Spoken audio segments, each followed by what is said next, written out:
আবারও বাংলা ভাষায় কথা বলায় অত্যাচারের শিকার বাংলার শ্রমিক।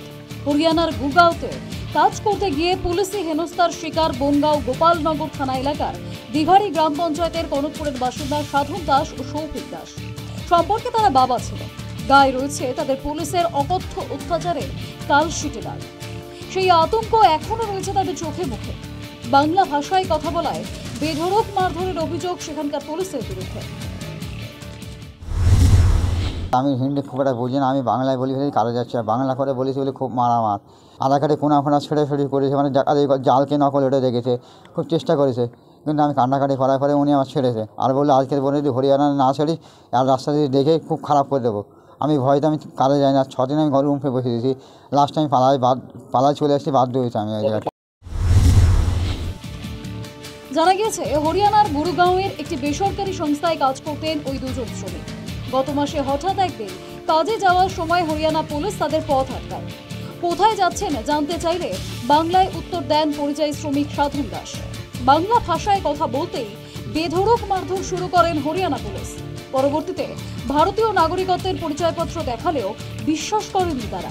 এই ঘটনার পরেই পুরো পরিবার নিয়ে পালিয়ে আসেন তারা। ছেলে সৌভিক দাস বলেন তারা কাজ করতে হরিয়ানায় ফিরে যেতে চান না। আধার কার্ড ভোটার কার্ড দেখার আগে মারধর শুরু করে দিল বাংলা কথায়, মানে শুধু বললো যে আমি কাজে যাচ্ছি, এই কথা নিয়ে মারধর শুরু করলো। কিছুই বাংলা বলাতেই মারধর করলো। আধার কার্ড প্যান কার্ড কিছুই দেখেনি। তো তারপরে যখন দেখলো, দেখার পরেও মারধর করলো আর বললো যে এ হরিয়ানা ছেড়ে দিবি, হরিয়ানায় যেন না দেখি, এই রাস্তায় যেন আর না দেখি। তো তার যখন বললো তার 2 দিন পরে আমরা পালিয়ে চলে এসেছি। বর্তমানে বনগাঁ সাংগঠনিক জেলা তৃণমূল সভাপতি বিশ্বজিৎ দাসের কাছে আশ্রয় নিয়েছেন তারা। তাকে সম্পূর্ণ বিষয়টি জানিয়েছেন তারা। জেলা তৃণমূল সভাপতি জানিয়েছেন যথাসম্ভব সাহায্য করবেন তিনি, তবে ভিন রাজ্যে বাঙালি হেনস্থার ঘটনায় তীব্র প্রতিবাদ জানাচ্ছেন তিনি। ওরা 4-5 দিন ধরে পালিয়ে বেড়াচ্ছে। ওখানে বাঙালি পট্টি আছে, সেই পট্টিতে বারবার পুলিশ সেট করছে। ওরা দরজা তালা মেরে পালিয়ে বেরিয়েছে। তারপরে ওরা রাতের অন্ধকারে সমস্ত কিছু ফেলে ওরা পশ্চিমবাংলায় আমাদের এখানে চলে এসেছে। প্রশ্ন এখানটাই যে শুধুমাত্র বাংলায় কথা বলেছে বলেই হরিয়ানা পুলিশ মারছে এবং এখান থেকে হরিয়ানা ছেড়ে দিতে বলছে। ভারতবর্ষের সংবিধানটা আজকে ওরা কলুষিত করছে।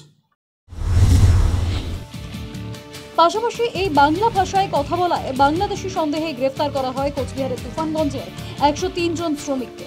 2টি বাস ভাড়া করে প্রায় 2.5 লক্ষ টাকা খরচ করে তুফানগঞ্জে ফিরেছেন তারা। বিবস্ত্র করে তাদের উপর অকথ্য অত্যাচারের অভিযোগ হরিয়ানা পুলিশের বিরুদ্ধে। এবার প্রাণ হাতে সেই কোচবিহারের তুফানগঞ্জে ফিরলেন হরিয়ানায় কর্মরত সেই শ্রমিকেরা। বাংলা ভাষা যারা বলবে তাদেরকে বাংলাদেশ তাদেরকে পুলিশ ধরে নিয়ে যায় মারধর করে। 2 দিন পরে টাকা চায়। টাকা চাওয়ার পরে টাকা দেওয়ার পরে তারা ছাড়াই দেয়। দেওয়ার পরে আমরা আসার পরে লোক দেখি আমাদের পাশের লোক নিয়ে গেছে আসামের। এইভাবে পাশাপাশি নিয়ে গেছে। তো আমরা কিভাবে থাকতে পারি? আতঙ্ক তৈরি হয়ে গেছে। আমাদের ভয় তো আছে। পুরো মারধর করে না? পুরো মারধর, মার কালা করে দেয় এরা শরীর। আমাদেরও বলছে যে 7 তারিখের পরে কোনো বাঙালি থাকতে পারবে না। গাঁওয়ালারাও বলে আচ্ছা যে ওরা বাঙালি থাকতে পারবে না। কতজন আসেন আপনার? আমরা 103 জন আসছি। একটা গাড়ি রিজার্ভ নিয়েছিলাম হরিয়ানা থেকে ডাইরেক্ট। আবার বাংলাদেশের সন্দেহে গাজিয়াবাদে হেনস্থার শিকার হন কোচবিহারের শীতলকুচি লালবাজার এলাকার বাসিন্দা মমিন মিয়া। তাকে তুলে নিয়ে গিয়ে মারধরের অভিযোগ ওঠে দিল্লি পুলিশের বিরুদ্ধে। গুরুতর অসুস্থ অবস্থায় তাকে কোচবিহার মেডিকেল কলেজে ভর্তি করানো হয়। বর্তমানে চিকিৎসাধীন তিনি। এই ঘটনার প্রতিবাদে শুক্রবার শীতলকুচিতে প্রতিবাদ সভার ডাক দিয়েছে তৃণমূল কংগ্রেস। বারবার ভিন রাজ্যে, বিশেষ করে বিজেপি শাসিত রাজ্যে অত্যাচারের শিকার হচ্ছেন বাঙালি পরিযায়ী শ্রমিকেরা। অকথ্য অত্যাচার করা হচ্ছে তাদের উপর। তাহলে বাংলা ভাষায় কথা বলাতেই কি বাংলাদেশি তকমা দেওয়া হচ্ছে তাদের?